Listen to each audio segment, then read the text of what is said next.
Hello, ladies and gentlemen, and welcome to another Disjointed Confusion Thursday Night Hangout. Y-O! Hello!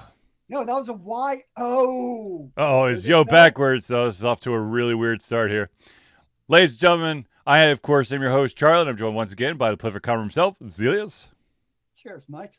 Ladies and gentlemen, this, of course, is the Thursday Night Hangout. It's a weekly live show where we try our best to cover the topics most important to you during the show. If you have, unfortunately, not added your topic or question or thought, and you want to do so at any time during the show, please drop it in the chat. We will add it to the show. If we do run out of time, we'll add it to the very next show. So, without further ado, let's get into it. First off, some of you may have noticed that there wasn't a Thursday Night Hangout last Thursday. So, I knew I was supposed to be somewhere. Yes. So, here is what happened.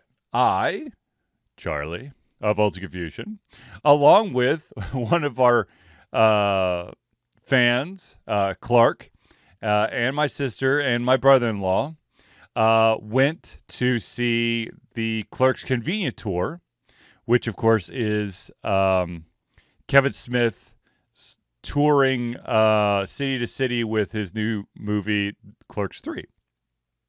Okay. And let me tell you, oh my God, it's a good movie. Holy cow. Like, I love the first Clerks. I'm kind of lukewarm on the second one, but the second one, for kind of like backstory, so you understand everything in the third, that basically gives the second one a little bit more of a pass in my book. But the third one was great. I cheered, I laughed, I cried.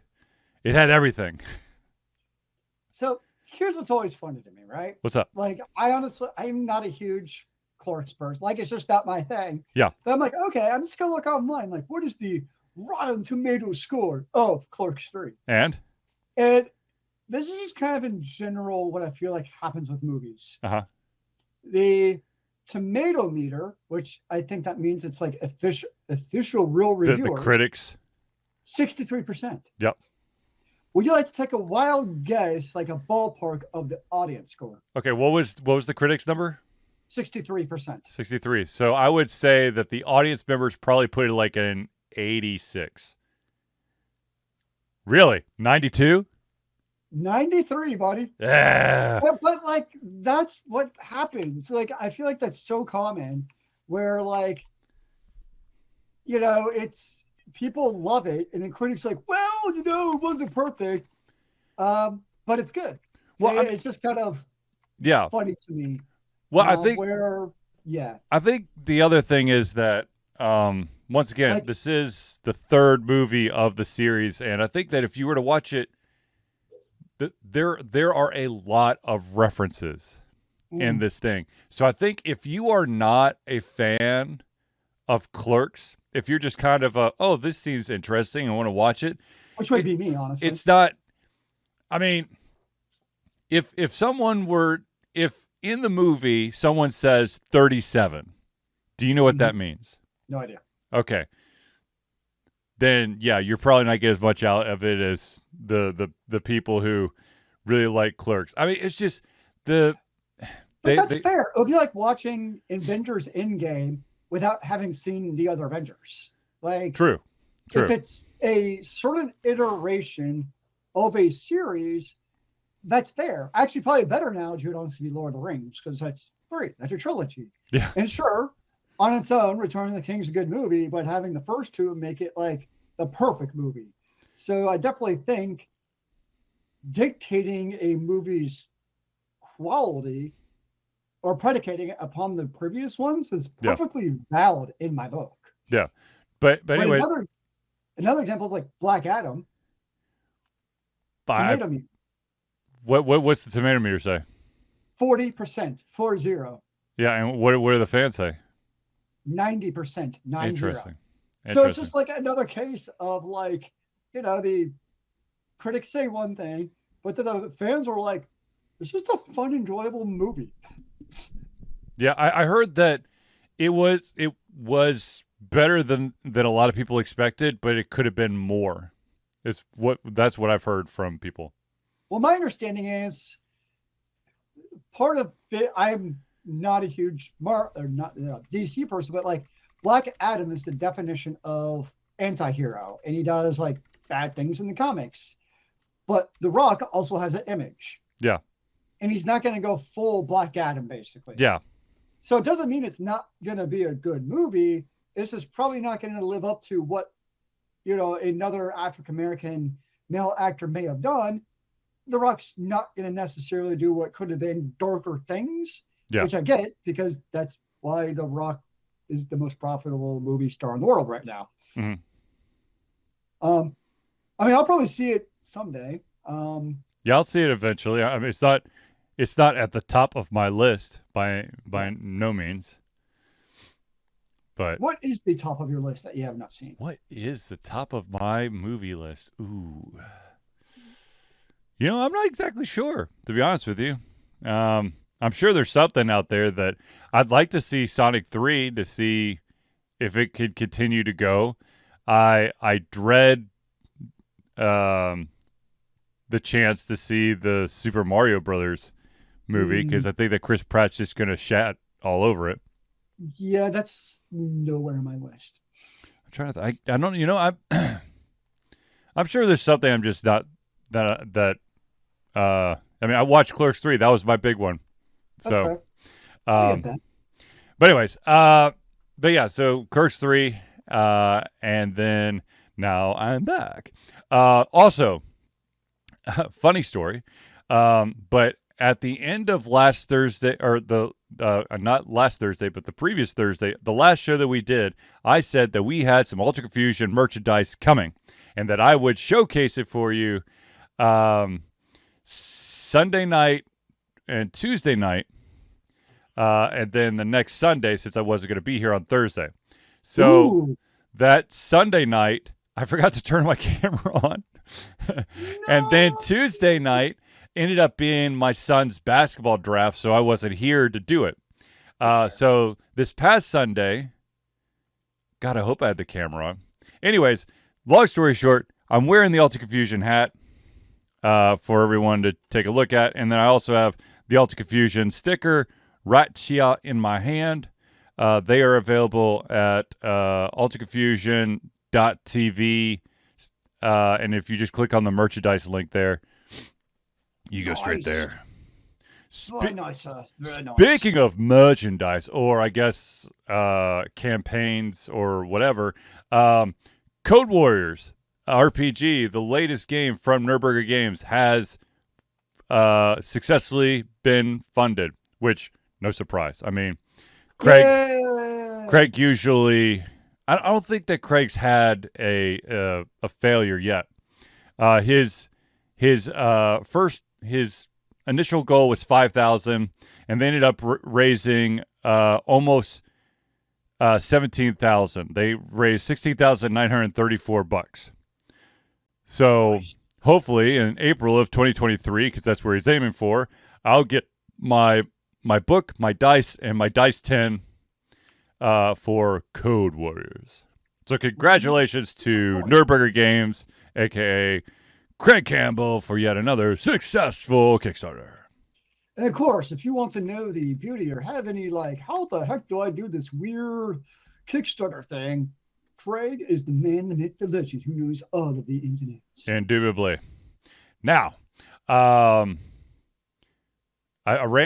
saw that Craig is already setting up for Gen Con 2023, and I saw some of those prices for those booths. That's that's $1,500 for a booth. That's way out of Ultra Confusion's price, right? Well, it's like $2,000 for the corner booth. Yeah, but since he's a returning vendor, he gets a slight discount because they know that he's done it before. But speaking of conventions, ladies and gentlemen, I do want to announce that Ultra Confusion will be making a return to Chattacon in Chattanooga. It will be January 13th to the 15th. They've asked if I want to do a panel. I said yes. I just haven't actually submitted all the paperwork, but we are going to Chattacon January 13th through the 25th. 13th through the 15th, not the 25th. Jesus, that'd be a long-ass convention. Nice.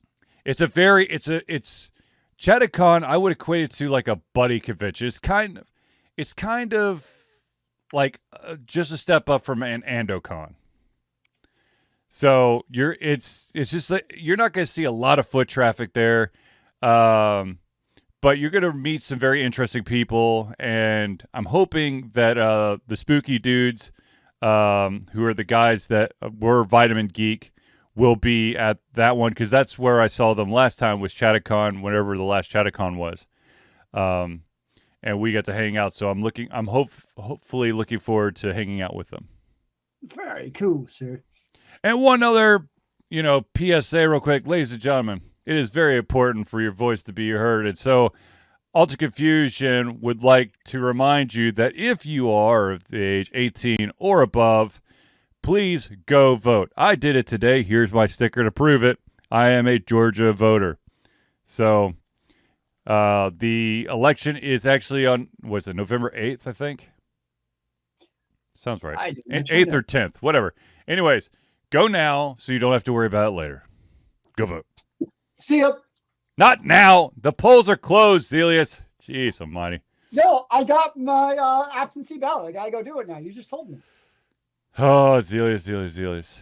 All right, so ladies and gentlemen, let's jump into some of the meat of the show. I know that Zealeus posted a story this week revolving around yet another attempt at a Android gaming handheld console. Zealeus, do you have any thoughts on what do they call it? The Razer Edge. Retail for $399. Why? Like, literally just, like, it's already more than a Nintendo Switch. Isn't it the same price as the Steam Deck, if I remember right, for the base one at least? I think the Steam Deck's $350. Like, it's really not that bad for a price. No. It starts at $399. Okay. But still, same price for, like, literally infinitely more playability. It reminds me of the Ouya. Like, honestly, like, it's an interesting idea. Like, 5 years ago, this may have actually been a good idea, honestly. No, keep going. I'd say, like, 5 years ago, it may have actually been an idea that could have got traction, because the Switch came out, 4 or 5 years ago, somewhere in that range. So you would have been only competing with that. But, like, with the Steam Deck, regardless of whether or not you want a mobile gaming device, if you're going to get a gaming mobile device, I'm just putting the Switch aside for the moment. I can't possibly imagine why you would choose an Android gaming dedicated device over the Steam Deck, honestly. Like, I just don't get it. So, like, I know who the target audience is, but owners. Do you? Because I can't think of a target audience. Like, the target audience is gamers. You mean all those people that already have an Android tablet where they play their games and they can already get the third-party accessory to have the gamepad functionality to it? Like, it's a dried up, basically, target audience. It just seems silly. I don't get it at all. Yeah. Here's the funny thing. You said, like 5 years ago, it made a lot more sense. Razer actually bought out Ouya, okay? So they could get their game library, so they could put it on their Android handheld device, the Razer Shield. I think it's the Razer Shield. Anyway, so I'm like, okay, so you're still trying to do the same thing that you did, but like it's like there's nothing new about it. It's not like, I don't know. I can't. I see no appeal whatsoever. I don't. Yeah. Ooh. So, is it gonna? Because the thing is, it's going to be playing Android games, which is going to be through the Google Play Store, which you're going to have your tablet already that already plays that shit, or you have your Chromebook that will already play that stuff. And but it's got a touchscreen. Well, guess what? A lot of Chromebooks have a touchscreen too. So I just I'm like, no. Yeah, they mentioned you could actually get a serviceable Chromebook for the same price. And Yeah. actually, $400 is a lot for a Chromebook Yeah. in terms of specs. Yeah. Um, yeah, this just seems, yeah. I mean, I guess to me, in order of handheld preference, number one would be Switch, number two would be Steam Deck. That's about it. Like, if I get another handheld, it'd be Steam. I'm not planning on it, Yeah. but that'd be like the second choice. But really, it's like an Android tablet is like nowhere on that list Yep. as far as, ooh, this is interesting. Um, and I think it's because so many, like, if you already have an iPhone, what's the point? Or you could get one of those little, handheld, like probably Razer actually, like the little handheld devices to hook to it. Okay, you're out maybe $1,500. Mm-hmm. Or if you're an Android person, like you said, you already have those Android devices. Yeah. Yeah, it's like most of the stories I try to spin of like, what is the benefit of it? Like this is one I just really can't even bullshit one. Yeah. It's, Like, yeah. I mean, maybe it was in like development for like 5 years or something, and it just took them this long to come out with it. that's way too long to try to establish something that they failed a couple times already on doing. So, no, thank you. No, Yeah. thank you. Or for the same price, you can get an Xbox or PlayStation 5. Yeah, and that has a hell of a library. Yeah. There's just so many, like maybe it was like $200. Mhm. But part of the issue is the price point. You've already outpriced the Switch. Yep. You're at the same price as the Steam Deck or another console. So that's also the other issue. If you start looking at $399, like I don't know how you could recommend this at that price over the other options that are available. Yeah. Yeah, I got really nothing. that. Or hell, if you really like Android gaming that much, just go get an NVIDIA Shield with a controller for like half that price. Shit, it was Nvidia Shield. That okay? So Razer had what was the Razer handle then? So the NVIDIA Shield, that's their streaming device. Okay, So, but it's like marketed as also being a gaming device. Like gotcha. someone's probably not going to buy it just to be a gaming device, but the fact it's both, and for whatever it actually does good at it. So like to me, that kind of makes sense because you're both that streaming device and you can game on it too, and it's in the same ballpark as the Apple TV. So to me, that makes sense, at least from a demographic perspective, as far as what are you trying to get. So that's like if you want to do like real Android gaming, I'd be like, just get that instead for Yep. half the price. Yep. Yeah, it's nope. I can't even make up a sales pitch. Didn't I think if I remember right, wasn't there yeah, Logitech is also announced the Android handheld device. Yeah, both of them did it. One of the rumors is, or speculations is probably a better word. Yeah. Is that the chip manufacturer basically got them to go in on it to try to market their chip. Mm-hmm. The Snapdragon G3X. Which apparently is actually like a 2-year-old chip or something. Apparently it's not even that new. Well, it's taking them this long to make them because, COVID. Yeah. So so you're right. I did see that about Logitech too, but it's probably assuming going to be like the same thing. Yeah. Yeah. So I know what you're not getting for Christmas. Yup. Nope. It's actually really funny if like, you know what it would be like, when you're younger and your parents buy like the wrong NFL football game at the store. That's what I feel like this is. Zealeus, why'd you have to bring up such painful memories, you asshole? And this is like the only one that's in the store. Like the Steam Deck sold out. Like, this is another handheld gaming device. They'll like this. Dude, seriously, what you just said is exactly what happened to me. No. I was like, I want Tecmo Bowl. I want Tecmo Bowl. What did my parents give me? NES football. It's a football game. It's the same thing, right? Fuck no, it's not the same thing. No, it's not. All right, let's move on to something a little happier because, damn it, I am going to fall apart. I'm sorry, man. Bringing up bad memories of your youth. All right, so The Simpsons have this special episode every single year for like a long ass time. I don't know if they've done it. I don't think they've done it the entire run, but they've done this for many Halloweens, and it's called Treehouse of Horror.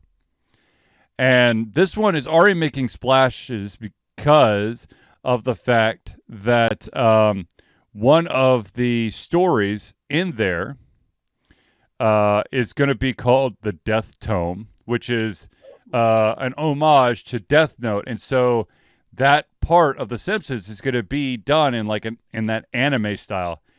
And I've seen some of the pictures, some of the screen captures, and I'm like, damn, this looks really good. Oh, man.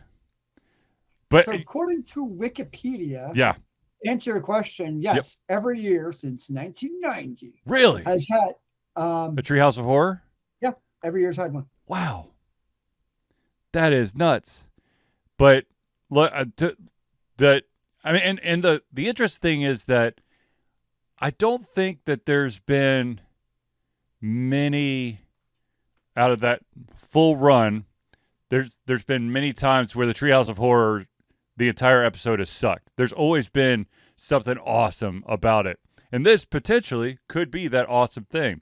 So now, of course, since I don't watch regular TV, I'm not exactly sure when Treehouse of Horror would come on. Is it Sundays? No, it's not Sundays. I don't even know. I don't know what's on actual like TV. Yeah, that's the problem. Treehouse of Horror.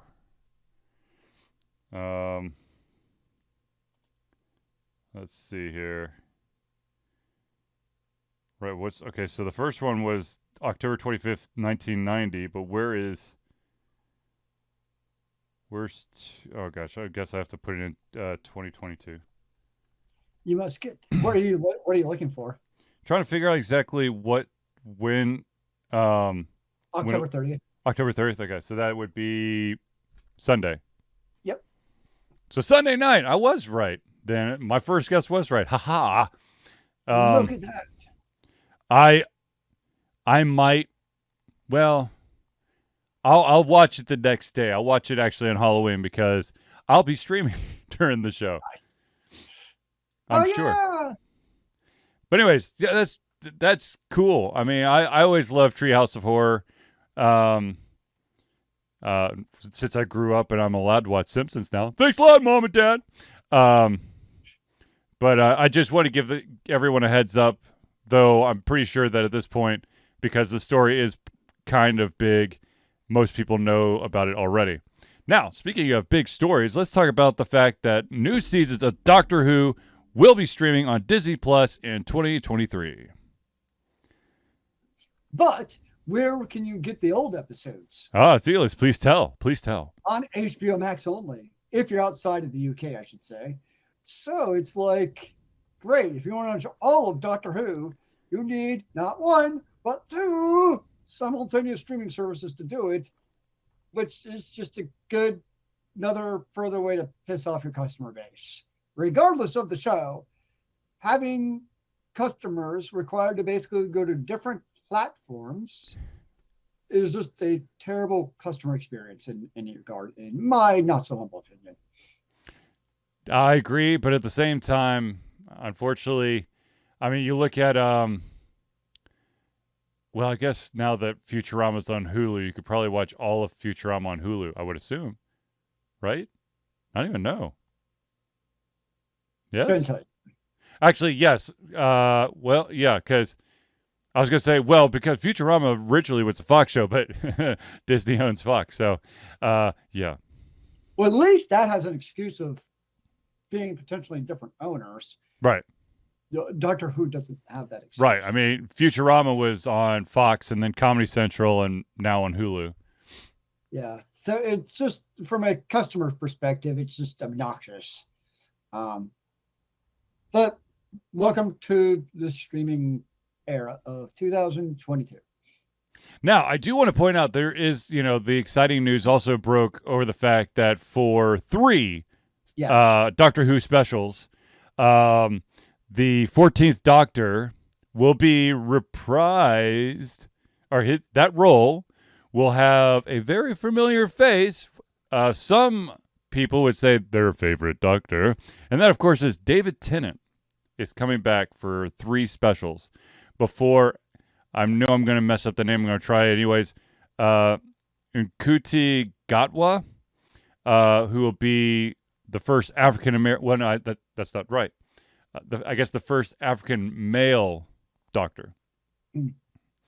I almost said first African American Doctor, but in the seasons with Jodie Whittaker, there was a weird kind of like parallel universe going on, and there was a female African American Doctor or so they say. I have not seen any of her. I not too recently finished up all the Capaldi episodes. So him and his freaking guitar.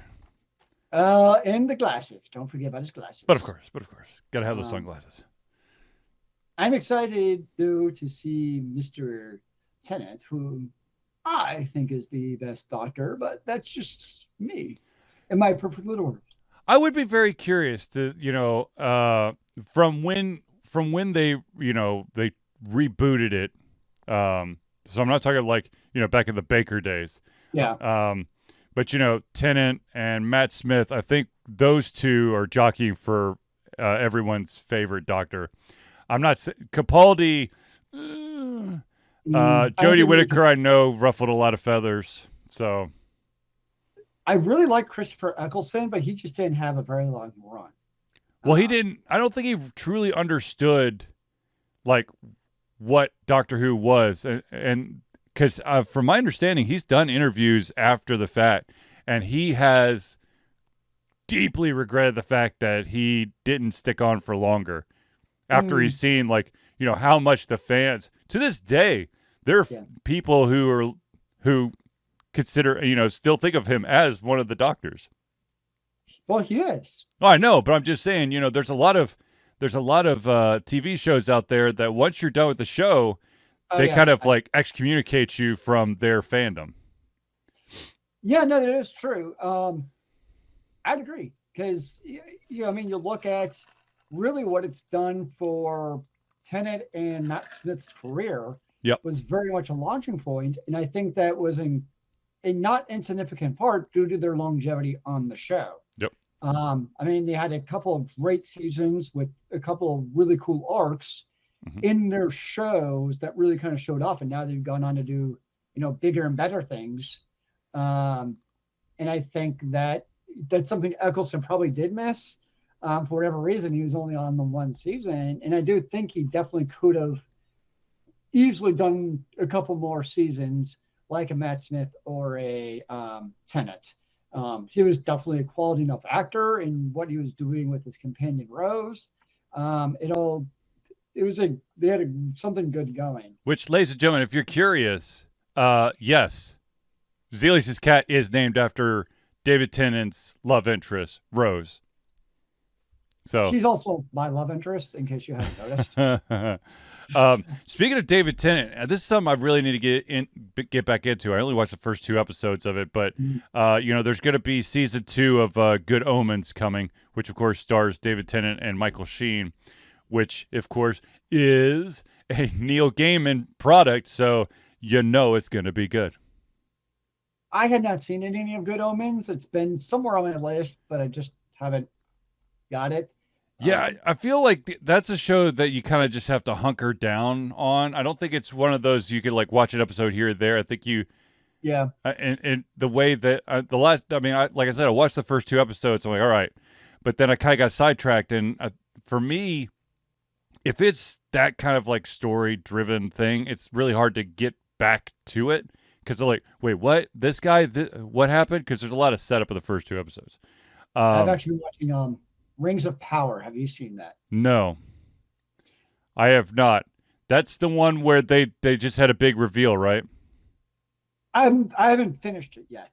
Something about Sauron.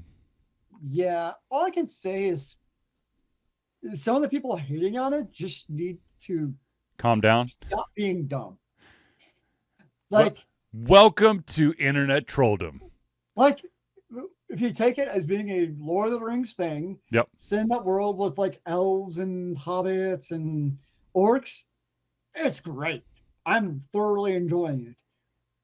But then people like, well, there was this one off word that Tolkien had in the subnode of page of 465 of this non-canonical book. I'm like, shut up. Yeah, like it just right. Like sometimes you just gotta sit back, remove yourself, and just it's about fucking elves. Just enjoy it. And dwarves. Don't forget about those dwarves, Yes, man. I can't forget about dwarves, man. Jesus. No, it's solid. I'm thoroughly enjoying it, and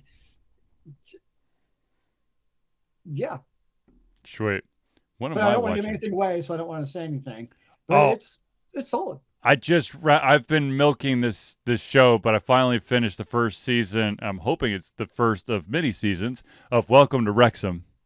That documentary where two celebrity TV and movie star buy a club in Wales, and it's just like the trials and tribulations of what it's like to try to run something like that. And it by the end of the show, because they involved the fans so much in the actual documentary, man, like I think I started bleeding a little bit. Some of my blood turned into Wrexham blood by the end of the first season, because you see how important it's a small town, and how this soccer team truly is like the backbone and the heartbeat of this city, and when the team does good, you could just see this like uplifting kind of like experience go throughout the entire town, which is awesome. You would never see that in Atlanta, though. Sorry, but Atlanta's an international town. You have fans from every walks of life. I don't know, man. It was pretty uplifting when UGA won the Super Bowl. I'm just saying. UGA has not ever won a Super Bowl, Zealeus. That would be down from 28-3 to beat the Texas A&M. What are you talking about? What are you talking about? There are a lot of University of Georgia fans in the state of Georgia. So the state of Georgia, especially Athens. I mean, Athens was probably like a party for a month and a half at least afterwards. But anyways, I watched that. I'm wondering if you have like a big banner now behind you for the Wrexham. Yeah, I should at this point.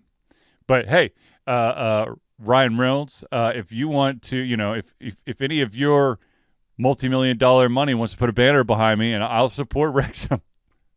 I mean, it's probably also brilliant marketing there, because now everyone's going to be like, wait, where do I get Wrexham like merchandise, basically? Every single one of Ryan Reynolds like endorsement deals, like the mobile company and his gin company and his internet password company, TikTok. I mean, he got them all to sponsor Wrexham. You can give these your wear at their website. Yeah. And you can really advertise for TikTok while you're at it. Yeah.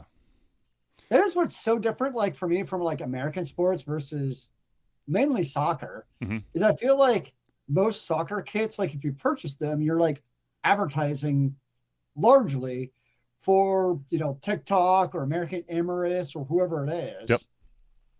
I know American they're starting to get those little emblems. The NBA is starting to show a little bit more, where they're allowing for more. I mean, it's not FIFA level, but you're starting to see the logo of sponsorships on their jerseys. Yep. It's all about the monies. Exactly. All right, ladies and gentlemen, we do want to pause just for a second to do the friends of the show. These are the amazing people who help Alter Confusion continue to do what they do. And so every single week we give some shout outs, some loves for these people. So let's start from the top. Ladies and gentlemen, the Indie Cluster is an organization of independent game developers that want to gain exposure by being involved in the community. They collectively journey to popular conferences as a traveling booth to help gain attention for their games. They make partnership in local communities to bring games to the mainstream mindset. They highlight local, unusual, and rare concepts to challenge the paradigm of the common. They also host events to teach kids and minority groups about game development to hopefully one day enter the industry themselves. For more information, go to indiecluster.com. That's INDIECLUSTER.com. Indie Cluster. The next shout out we got to give out is, of course, Noodle Boy Media.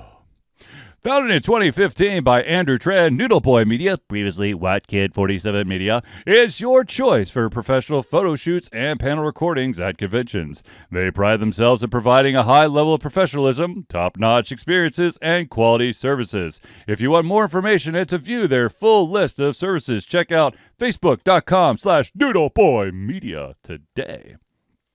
The next shout out I got to give is to the man, the myth, the legend. This individual can help anybody and everyone who's got some back pain in the greater Atlanta area. Ladies and gentlemen, I'm talking about Hero Chiropractic.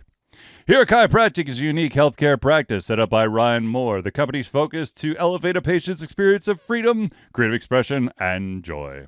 They believe that everyone can be a hero and has incredible heroic potential inside themselves waiting to be unleashed.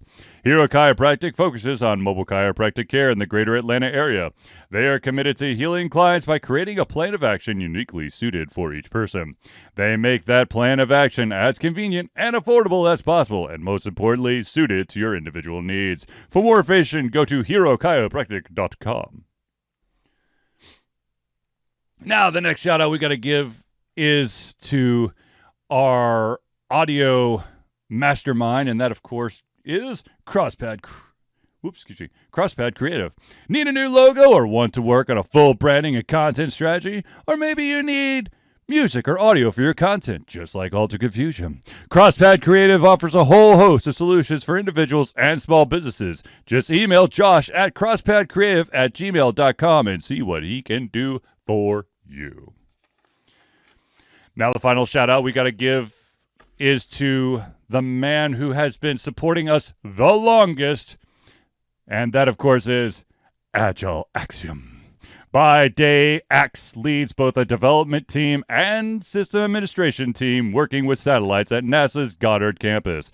But while not in meetings, and many times during, he is the Agile evangelist, Agile Axe, championing the philosophy of Agile and trying to make the world a better place for software developers, testers, system admins, and software projects the world over.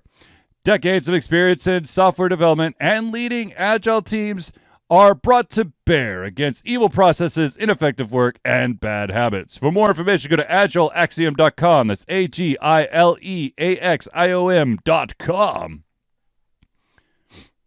Now, ladies and gentlemen, I know that everyone out there is dying to know, how do I become a friend of the show? And so I will simply say, ladies and gentlemen, Alter Confusion has a Patreon. We survive on the love and support of fans like you, and so we have this Patreon page. Patreon lets you, the fans, lovers, haters, demigods, interdimensional beings, gods, demons, alien supporters, and many more to become active participants in the work we love through a monthly membership. This gives you access to exclusive content, community, and insight into our creative process. In exchange, we gain a bit more freedom to do our best work and the stability we need to build an even stronger creative career. Currently, there are 2 different levels that you can subscribe too. These, of course, are monthly subscriptions. So there's the $1 a month or $12 a year level. And what that will get you is early access to all of our playthroughs, as well as access to patron-only posts to help shape the future of Ultra Confusion. Now, if you want to actually be one of those friends of the show that gets announced every single Thursday night hangout, you want to go to the $5 a month level. That's $5 a month or $60 a year. And that will get your name or organization added to our thank you section of every single Thursday night hangout, as well as all of the other goodies at the $1 level. Now, ladies and gentlemen, I do want to point out that we are about to turn our next early access playthrough live for the patrons only, and that is going to be the game Voodoo Detective, which is quite the interesting game, I must say. So for you patrons out there and for you future patrons, you get to look forward to that playthrough coming exclusively available to you very, very soon. Now, ladies and gentlemen, I'm not going to be able to do this next one many, many more times because not this Saturday, but the following Saturday, ladies and gentlemen, Ultra Confusion is proud to say that we have been fundraising for Extra Life for 11 straight years. Extra Life is gamers doing what they do best, game, to help sick and injured children at their chosen Children's Miracle Network Hospital. The money we raise through Extra Life will go directly to Children's Healthcare of Atlanta as unrestricted funds. This means that the hospital decides where and how to spend the money to ensure the dollars we raise make the biggest impact in the lives of the kids they treat. So if you have the capacity to donate, please go to extra-life.org and search for Ultra Confusion today. And so speaking of Extra Life, okay, so there's an itty-bitty, teeny-weeny little wrinkle about Extra Life this year. And that is that I will be gaming, okay? Don't get me wrong. I will be streaming and gaming for 24 hours during a 24-hour bit. However, there is going to be an hour and a half where I will unfortunately not be able to stream. And it's because I am double booked. And the reason why I'm double booked is I am also the head coach of a 10 and under boys basketball league, and their first game is November 5th. I don't know the time yet. It's either at 8, 9, or 10, or maybe it's 9, 10, 11. I can't remember. It's those three slots. So, AM or PM? So I will be coaching at All Saints Catholic Church in Dunwoody, Georgia. Morning or evening? Morning. Sorry, AM. Jesus, the kids would not survive. Now the funny thing is, I'm going to be doing this 24-hour game-a-thon, and then I will have a men's basketball game on Sunday at let's see here, November the 6th at 10 a.m. So. Whoa. Yeah, dude, I am going to be like the Walking Dead. And I already told my team captain, like, look, I'm going to be totally honest with you. I'm doing a 24-hour charity event the day before, so don't expect me to be like bright-eyed and bushy-tailed for this game. Maybe it'll wake you up. Who knows? Maybe. Who knows? So when we start coming up with a gaming itinerary. Okay, gaming itinerary. Thank you, Zealeus, for mentioning that. There are a couple of ideas that have been floating around. One is that Alan Wake was released on the Switch, so that may factor into what gets played. However, there are many, many, many other games that I also have access to. So I wouldn't rule anything out, but I was okay. So here's the deal.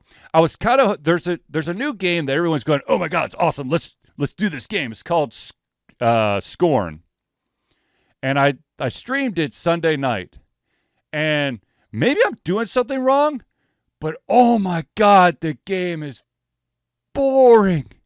Oh Jesus, it's so boring. Oh god, it's like the the lead art director basically, I can't remember the name of the artist, but it's the artist that basically was one of the inspirations behind like Alien, the movie. It's like that dude, like the art director basically like, okay, let's make the entire game like this dude's artwork. And I just don't understand. I've put, how much time have I already put into Scorn? I've already put over 2 hours into it, and I've gotten lost several times. I don't know what to do. There's like some puzzle aspects to it that you literally just have to bang your head into a wall until it works. Not the head in the game, but your actual physical head into a wall going, this is so stupid. What the fuck? Like, I don't understand. Like, I gotta play Scorn. Let's see. What is Scorn? What's the tagline here? Let's see if I can. Scorn is an atmospheric first-person horror adventure game set in a nightmarish universe of odd forms and somber tapestry. I've not been scared yet. I mean, yes, it's a very depressing atmosphere because it's just you. You're the only one alive. Yeah, there's some grotesque monsters, but I'm like, ooh, like I don't know, I just saw something. I think I was reading an article today about how they're really excited about how it looks and runs on the Xbox. I'm like, but it's so boring. I don't understand. It's all about the immersion. It's not immersive at all. I'm reading some quick reviews, and anything it's like, it's the most immersive game I've ever played. That's basically what it comes down to from what I've seen. I was not immersed at all. I was immersed in my own frustration over what the am I supposed to be doing? It's like they just kept like trying to throw like these like it's a horror kind of feel with a little bit of gross factor. Let's do that. Because there's like you get the squishy organ sounds. I'm just like, woo wee, okay. So what you're saying is squishy noises don't scare you? It's like there's one thing where you have to like you have to hit a switch to make this big dial move so you can move on to the next level. And what's stopping the dial or what's holding the dial in place is like it looks like a massive like big intestine that's running through one of the holes that's keeping it in place. So when you push when you activate the thing, you hear this as it busts open so that the thing could go around. I'm like, oh, okay. So it's like, I feel like the horror thing is more of a gross out thing at this point. Yeah, there's some creepy monsters, not going to lie, but I think I've in the 2 hours, I've maybe done some kind of combat action 7 times. Most of it is just me walking around trying to figure out, can I open this door? Nope. What happens if I push this button? What happens if I do this lever? Nothing. Maybe I'll come back later. Okay. Like that's it. So are you drawing a map like a Metroid game so you know where to come back to? I should. There is no mini map. So I should be hand drawing a fucking map so I know what the hell I'm supposed to be doing. Ooh, your doodles should become the map for this game. Oh, Jesus. No, to be honest with you, my brain doodles make more sense than some of the navigation that you have to do in this game. I'm sorry. If anyone's like a huge Scorn fan, maybe you could tell me the secret as to what's so amazing, so immersive about the game. Because, like I said, the only immersive thing is I'm immersed fully and physically in my frustration over I don't know what I'm doing in this game. I played it for 2 hours during the stream, and then I was like, I've got to take a break because I'm getting bored to tears. Like I don't.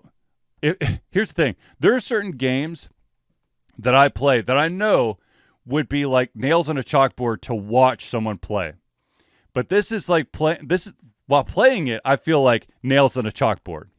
And so I had to stop. I switched back to .hack, which, of course, I'm in the third and final chapter of .hack. As far as many games as you play, to have that type of criticism, it has to be pretty boring. Yeah, it is pretty boring. I mean, that's like the first time I've actually heard you raise that, because you've had a lot of criticisms over games for various reasons, and it's fair because all games have their faults. Yeah. But I think it's the first time you've actually given that specific type of criticism for a game. I think it's partially because there's been so much hype and so many people talking good stuff about it. I mean, there is I always go, this is always my fallback to games that I will constantly shit on, and that is Lord of the Realms 3, which I literally, and I will still go on record and say, me taking a physical shit in that physical box increases the value of the game because it was so terrible. Yeah. But anyways, speaking of terrible, let's talk about the ever-present in the news in some sort of legal way, Activision Blizzard. Oh. So, you may know that Activision Blizzard has finally begun bargaining for its first union contract with the Game Workers Alliance at Raven Software. However, what you may not know, what's up, Nakamoto? What you may not know is that Activision has actually rehired the law firm Reed Smith to help undermine the organization of that union. Oh, God damn it. I am going to try to reach out to some friends, and I'm going to find someone who understands union law, and I just want to, I want to get them to like interview, and because I'd be very interested to see the kind of the crazy shit that all these game companies are doing, and of course Blizzard. There was so much pressure on Activision Blizzard to get this, to allow this unionizing for Raven Software, and now there's already whispers of they rehired the firm that's helped keep unions out of Activision Blizzard. You know what it reminds me of? It's a little bit like the Lakers and the NBA. They're all glitz and glamour, and they just continue to shit bricks, and yet you continue to talk about them, and you just know that in the next couple of days there's going to be another crappy news. Yes. Yeah, it's just dull. No positive. It's not even like the old adage, like any news is good news. At this point, I think Activision Blizzard just wants to get out of the news. Yeah, they passed that point of like, no news for Activision right now. It's all bad news for even Overwatch 2 is basically taking a giant crapper. Everybody hates the battle pass system with an undying passion. I've heard that the Halloween themed whatever, everyone's like, dude, this is like a huge step backwards in comparison to previous runs on the original Overwatch. I have honestly not logged into Overwatch 2 at all, so I can't really say. And that one was, so it's kind of ironic because if you think of Overwatch 1, it was a purely PvP based game where I know you always give crap over buying skins that you'll never actually see because it's a FPS, but like the skins and the atmosphere for events were really good in Overwatch 1. I mean, that's part of what made it a fun game were the events. And they always did, I thought, a phenomenal job with that. So not having stepped into Overwatch 2 and hearing that kind of makes me sad because like part of what was supposed to be the appeal of Overwatch 2 was the PvE. So like if they can't even get this right, which is supposed to be one of the appeals of PvE, Mm-hmm. is like that immersion and story and blah blah blah blah. Doesn't give me a whole lot of hope. Oh no. Yeah, it's like, No, my wallet just got a lot lighter all of a sudden. what'd you get? No, I'm I'm trying to stop myself right now. There is Steam, of course, is doing what they call the Steam ScreamFest, starting October 25th through November 1st. They are discounting some of these games, heavily discounted horror games. And there is a bundle. There is the Dead Space Pack bundle that normally is $70 and is 55% off. And in that bundle, you get the first, the second, the third, and the expansion for the third. Now, that being said, which actually is kind of funny because the first one is the one part that's not discounted. The first game, Dead Space, the original, is priced at $20. But Dead Space 2 in this bundle is $5. Dead Space 3 is $5, and then the expansion is $5. So, you know, but I could care less about the third one. That one's absolute shit. It's not a survival horror as much as they want to say it is, but maybe that's what I'm going to be streaming. Nice. Just Dead Space. Like, and then for me with Overwatch, like I originally was all in on PvE for Overwatch 2. Mm-hmm. I know that's we were talking it up, going, you know, this could be good if they actually do it, and that's the first thing they dropped. And now, when eventually comes out, I'm very much a wait and see. I'm just, unfortunately, Blizzard has lost that trust. I know it's been a long time coming. Some of us are slower than others, but still. Chip loves your hat. Chef, yes. Actually, my old boss wouldn't let me wear this to work, so I'm making up for lost time. Actually, if you want some true awesome bundling, and you want to help support a local Atlanta company, the Atlanta company is Tripwire Interactive, and their game Killing Floor. They have the Killing Floor Complete Pack, which has the game, and then 1, 2, 3, 4, 5, 6, 7, 8, 9, 10. Oh, Jesus Christ. Okay. Where's the damn number of like how many things are included in this bundle? Because I'm not going to count all of these. Oh, it's got Killing Floor 2. It's got, so yeah, you're getting a ton that's in this bundle. And it's 83%, 83% off. Usually this entire bundle would cost you $217. It is $36.30. So if you want to, you know, actually Tripwire got bought out by that company. We did that story, that's that Swedish conglomerate. But still, So, it is a local company. Lie, I thought you're originally slow rolling out. If you want to support a local Atlanta company, then you should buy some Alt Confusion swag. Well, that too. You know, if you because to have the local company, which I have very conveniently linked in chat, so people can represent it. I do want to point out that a friend of the show and also has been one of our guest co-hosts, Jason, has already purchased both the hat and the sticker for his own use. And I have to say, this hat has grown on me. Like at first, I was kind of, but since I've been wearing it, and I think it's more of like I've broken it in, so it's now taken more the shape of my head because I got a weird ass head. It works for me now. That's not the only weird ass thing, but that's okay. Thanks, Zealeus. Just trying to help. Yeah. Anyways, oh shoot. Oh, God dang it. There was another story, but I think I accidentally closed the tab. Damn it. You can right click and reopen last closed tab. Yeah. Hold on. Yeah, hold on. Balls.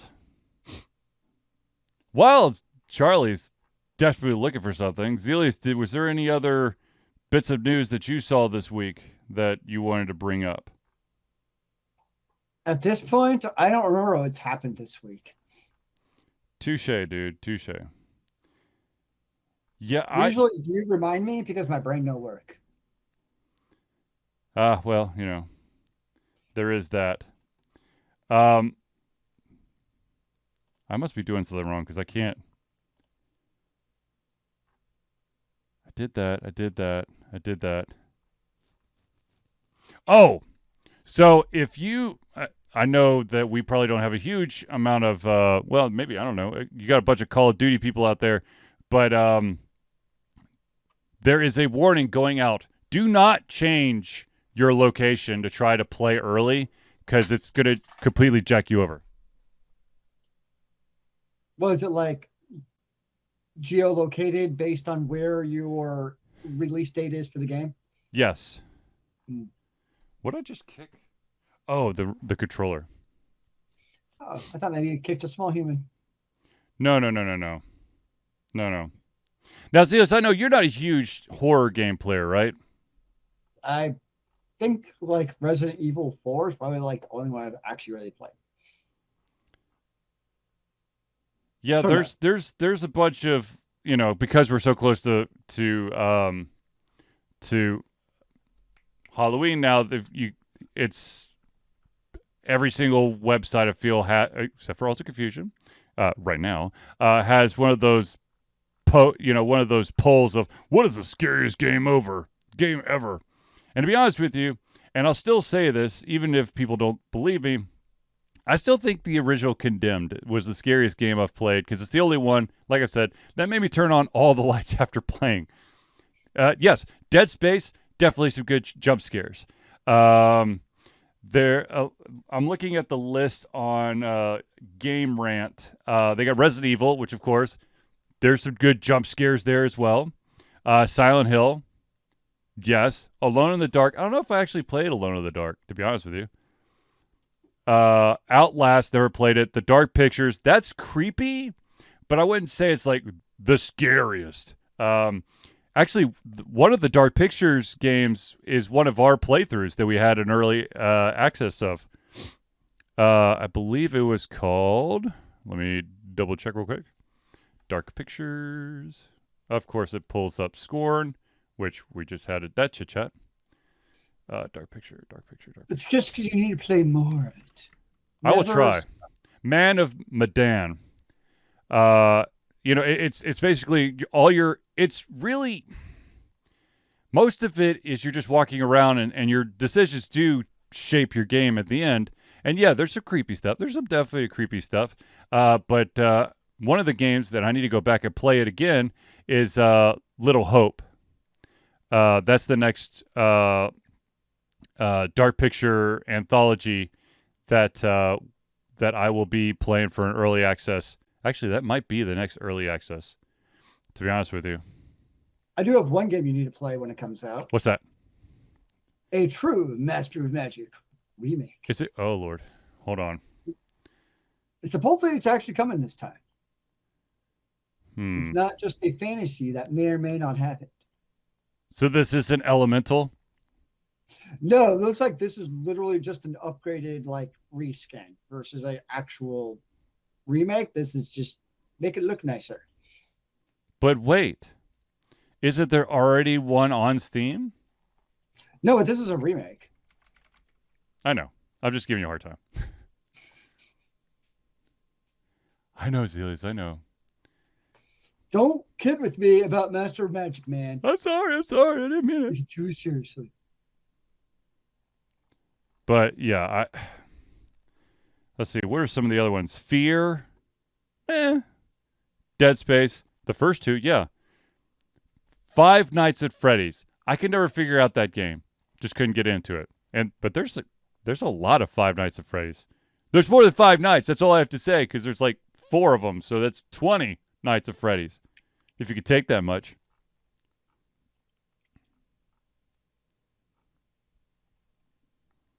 What does Zealeus do?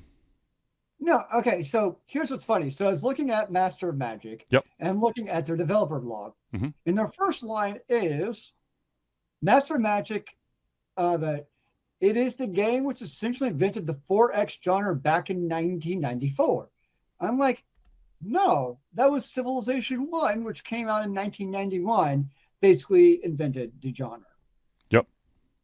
I mean, I'll say Master Magic obviously did a great job at the genre. But We if all it know was, that. but if it truly was what they're saying it was, then there would have been more than one. Yes, it's really it's really Sid Meier's Civilization. That's the OG 4X that really invented the series.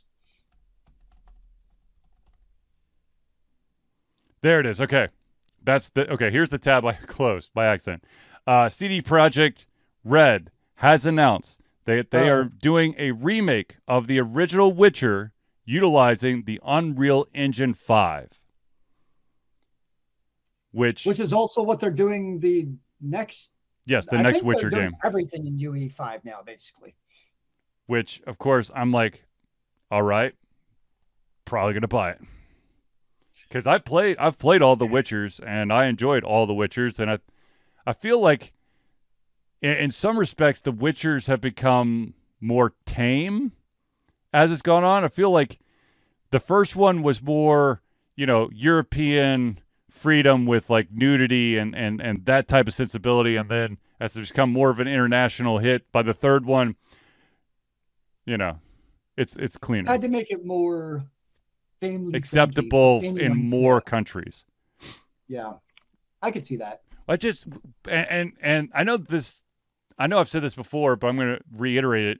It's really interesting to see what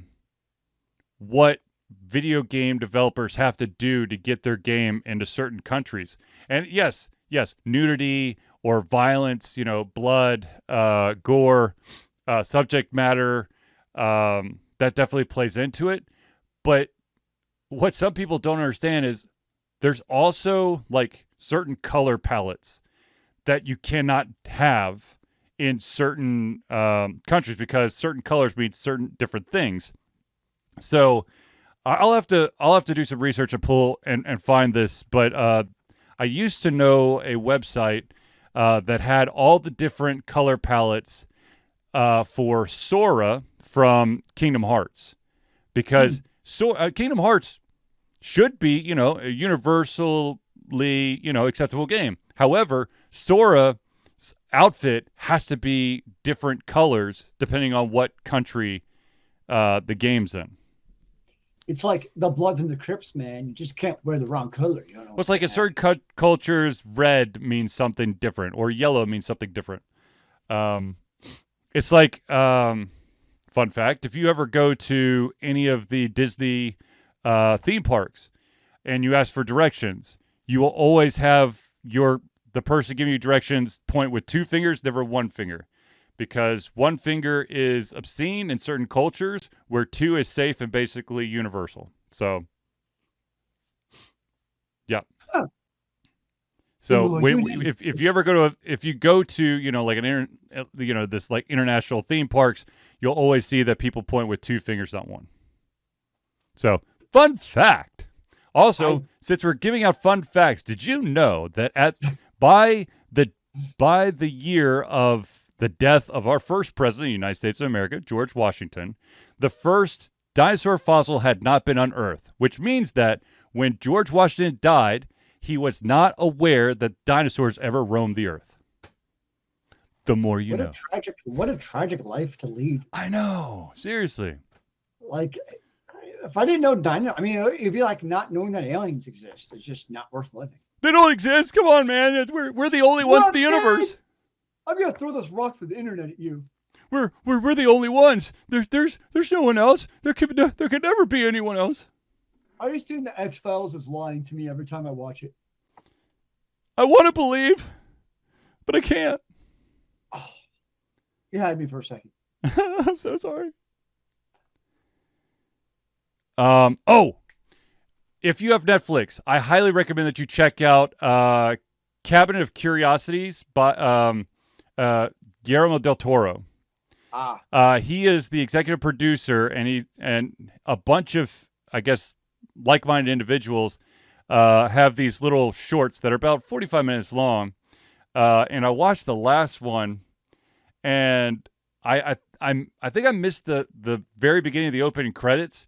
But as soon as it got into the episode, I'm like, oh shit, someone is doing Lovecraft. because it's like within 5 minutes, like, yeah, Miskatonic University. I'm like, oh shit, this is gonna be fucked up. Was it sufficiently fucked up? Yeah. And it will also, if anyone out there has ever seen Narnia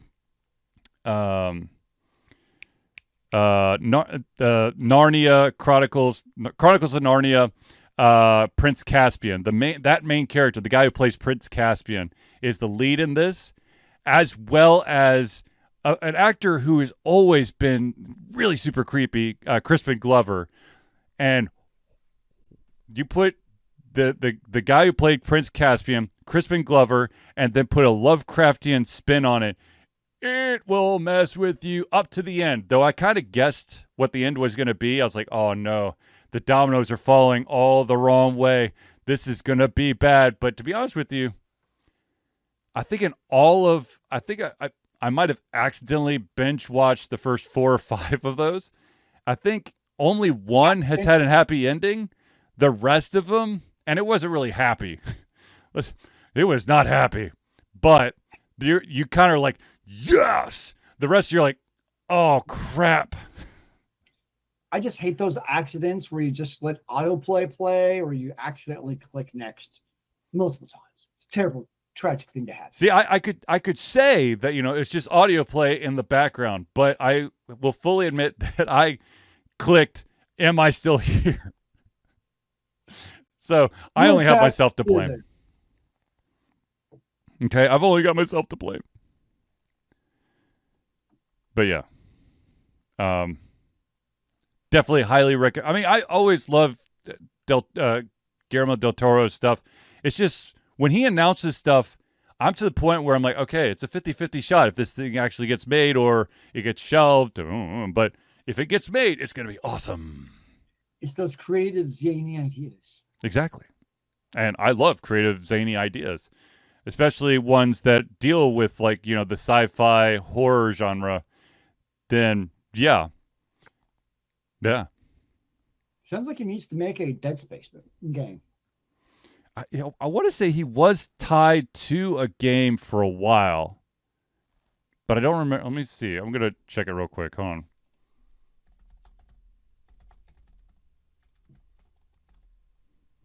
Now you must know for sure.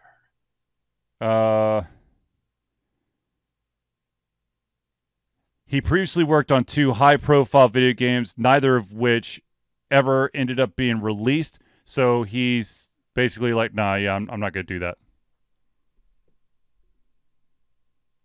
What were the 2 games? I want to say one was a Silent Hill, but I could be wrong. Silent Hill. Let's see here. Trying